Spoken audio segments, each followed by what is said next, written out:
굉장히 긴장 말씀 같이 함께 읽었습니다. 신명기 지금 후반부에 나오는 말씀은 약속의 땅 가나안 땅에 들어가서 우리 성도들이 또 이 이스라엘 백성들이 어떻게 살아내야 될지에 대해서 구체적으로 이야기를 해주고 있습니다. 특별히 오늘 본문은 범인을 알 수 없는 살인 사건에 대한 이야기를 처음에 다루고 있습니다.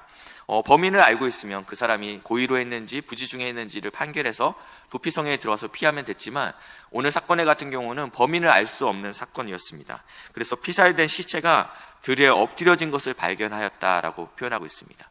외곽에 있으면, 논두렁에 있으면 사람이 인적이 드문 곳에 시체가 있을 경우에는 지금과 같이 CCTV가 있거나 아니면 지문 검식이나 혈흔 채취나 다양한 방법으로 범인을 유추할 수 있지만 그 당시는 그럴 수 있는 상황이 아니지 않습니까? 그래서 범인을 알 수 없게 됐습니다. 이럴 경우에는 그 사건은 그냥 미제로 내버려 두지 아니하고 여기에 대한 책임을 지역 공동체가 지어야 된다라고 이야기하고 있습니다. 어떻게 지냐면 장로들과 재판장들이 그 피살된 그 살인 사건이 일어난 현장에 가서 그 지역에서 가장 가까운 성읍, 그 원근을 재서 가장 가까운 성읍의 장로들로 하여금 이 문제를 해결할 수 있게끔 권면했다라는 것입니다. 이 성읍의 장로들은 그 성읍에서 부리지 아니하고 멍에를 매지 아니한 암송아지를 취하여, 한 번도 그러니까 아직 밭일과 그러한 일에 동원되지 않은 새끼 암양을 암송아지를 취하여서 이 성읍 장로들은 4절입니다. 물이 항상 흐르고 갈지 않고 씨를 뿌린 일이 없는 골짜기로 이 송아지를 끌고 가게 합니다. 그러니까 이거는 사람의 인적이 닿지 않는 곳에 가서 이 송아지의 목을 꺾게 됩니다. 일종의 대속의 의미와 정결의 의미가 함께 담겨져 있습니다. 죄 없는 이 송아지가 대신 죽게 된다는 것입니다. 범인은 알 수 없지만 그리고 그 땅에 죄가 물들었기 때문에 이 땅을 하나님 속하여 주십시오. 그래서 이 송아지의 목을 꺾게 됩니다. 5절에는 레위 자손 제사장들도 함께 이 일을 감당한다라는 것입니다. 범인을 알 수 없지만 인간의 한 영혼의 죽음을 앞에 사회 공동체의 전체적인 반응이 오늘 표현되고 있습니다. 특별히 그 지도자들이 어떻게 반응했는지에 대해서 이야기하고 있습니다. 이 말씀을 오늘 이 땅에서 21세기를 살고 있는 우리들에게 그대로 적용할 수 없죠.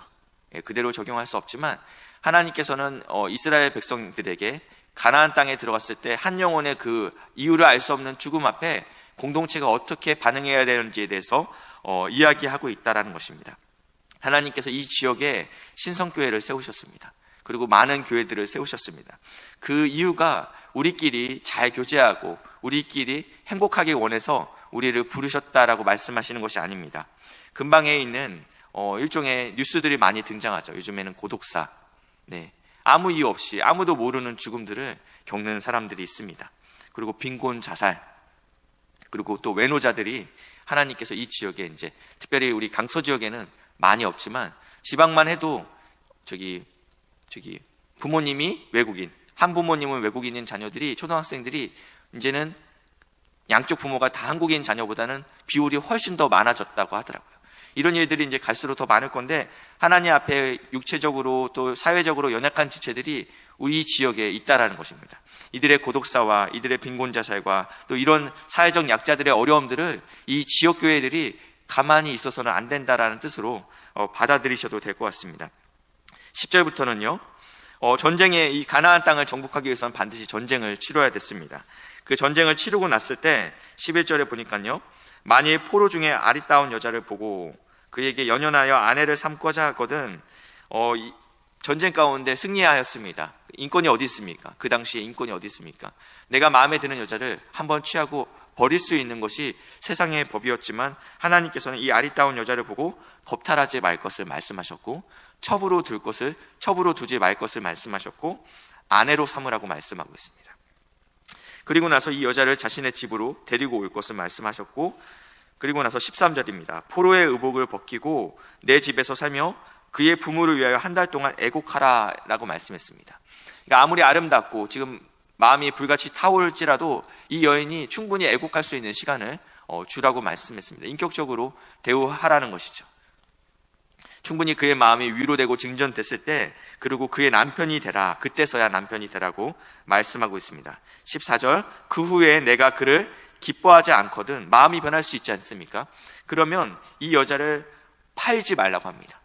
아내로 삼았다가 돈을 주고 팔지 말라고 이야기하고 있고요. 그를 욕보였은즉 종으로 여기지 말고 자유롭게 내어주라라고 말씀하고 있습니다. 당시의 법으로 있어서는, 당시의 문화로 있어서는 굉장히 그 여성의 인권을 존중하는 처사였습니다. 15절과 15절부터는 이 가족 안에서 일어나는 정리하는 것들에 대해서 이야기하고 있습니다. 어떠한 남성이 두 아내를 맞이하였습니다. 근데 인간이기에 한 여자를 더 사랑할 수 있죠. 근데 그 여인이 두 번째로 들어온 부인이었어요. 근데 첫 번째 아내가 낳은 자식을 반드시 먼저 장자로 세울 것들에 대해서 이야기하고 있습니다. 두 번째는 패역한 아들에 대한 규정입니다. 아들이 부모의 말씀을 듣지 않고 거역할 경우에는 더 이상 어떻게 할 수 없을 때는 공동체 안에서 이 문제를 다룰 것들에 대해서 이야기하고 있습니다. 그리고 이제 22절입니다. 사람이 만일 죽을 죄를 범함으로 내가 그를 죽여 나무 위에 달거든. 이 공동체 안에서 분명히 불량자들이 있기 때문에 여호와를 경외하지 않고 부모를 경외하지 않고 살인하는 자들, 여러 가지 죄로 인해서 반드시 죽어야 될 죄를 지은 사람이 있다면 그는 나무에 달아 죽여라 라고 말씀하고 있으면서, 이 나무에 달려 죽는 자는 어떤 자냐? 하나님께 저주를 받은 자다라고 표현하고 있습니다.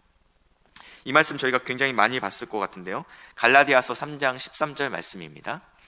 그리스도께서 우리를 위하여 저주를 받은 바 되사 율법의 저주에서 우리를 속량하셨으니, 율법에서는 하나님께 저주받은 자를, 그러니까 마땅히 죽어야 될 자를 나무에 달아 죽어라, 오늘 이 율법에 기록된 말씀이 이 말씀입니다.